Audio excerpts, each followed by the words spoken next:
memberikan kekuatan dan kelapangan waktu, sehingga pada hari ini kita masih dapat melanjutkan materi pembelajaran kita yang berikutnya dengan topik pembahasan yaitu teks laporan percobaan. Anda pasti sudah mulai ini semangat dengan materi baru ya. Teks laporan percobaan ini berkaitan dengan eksperimen. Biasanya ini dilakukan di laboratorium dan bersifat ilmiah biasanya. Oke, sebelum kita masuk ke pembelajaran hari ini, baiknya Bapak akan menjelaskan apa saja yang akan kalian capai, kompetensi yang akan kalian capai pada pembelajaran hari ini.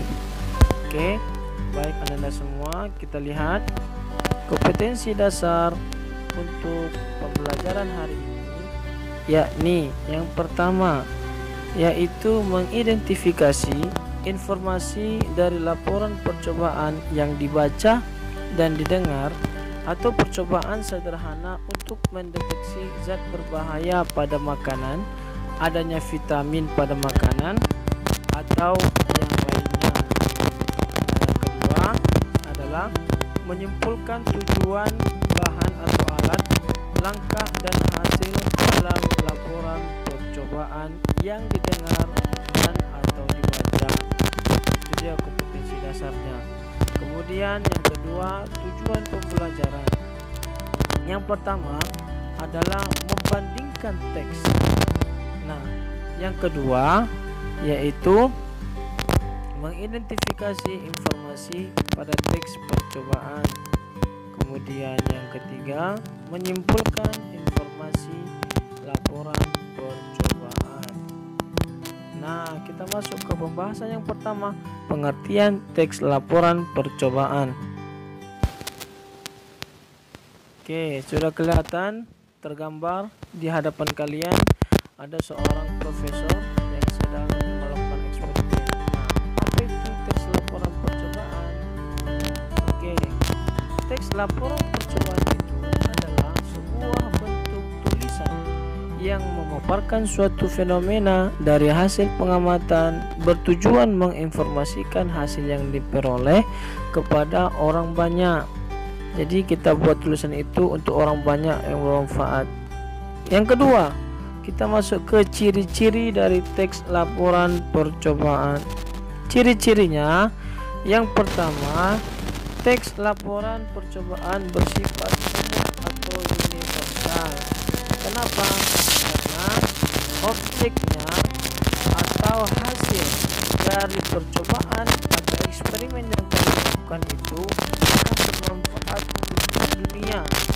Misalnya yang dibuat oleh B.J. Habibie, dia membuat percobaan kemudian berhasil dan dipakai hingga sekarang. Kemudian yang kedua, teks laporan percobaan lebih menekankan pada pengelompokan terhadap suatu hal yang dibahas. Yang ketiga, teks laporan percobaan memiliki hubungan antara yang dijelaskan dengan kualifikasi yang dijelaskan. Maksudnya, teks laporan percobaan itu mempunyai hubungan antara objek yang dijelaskan tentang kualifikasi yang dijelaskan.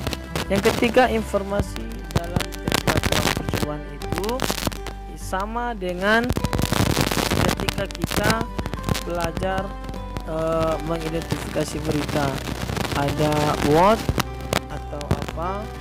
Nah, kita akan mencari apa judul atau objek dari eksperimen kita, alatnya, bahannya,